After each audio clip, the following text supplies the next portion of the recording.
So you don't need to use a TI-83 or whatever. We can do this with online technology, with Excel. You could Google search a T confidence interval calculator. All that should be fine. We have to use T instead of Z because we have a low sample size. We don't know the population standard deviation. Um, if your sample size is greater than usually 30, you can get away with using Z because Z and T start getting pretty close to each other. But for this question, we got to create a confidence interval.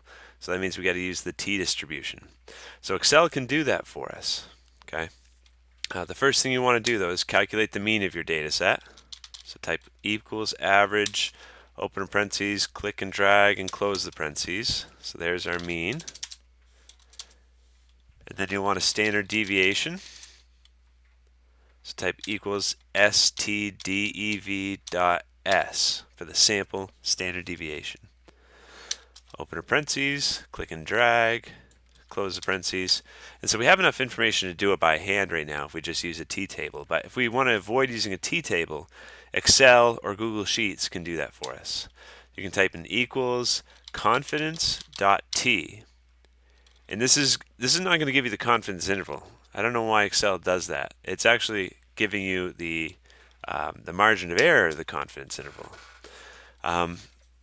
Let me look at the documentation. I forgot what they want first. It says they want alpha first. So alpha is just the tail area. If you have 90% confidence interval, that means you want 0.1 in the tail. And then what's next? It says standard deviation is next.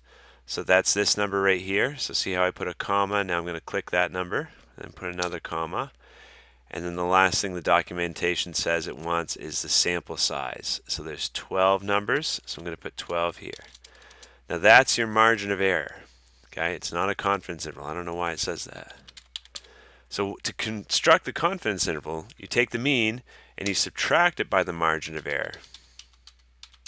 So there's our lower bound. That's the number that would go in this box. It says 2 decimal places, so 15.63. And then the upper bound would be adding that margin of error to the mean. So 19.37 should go in the top.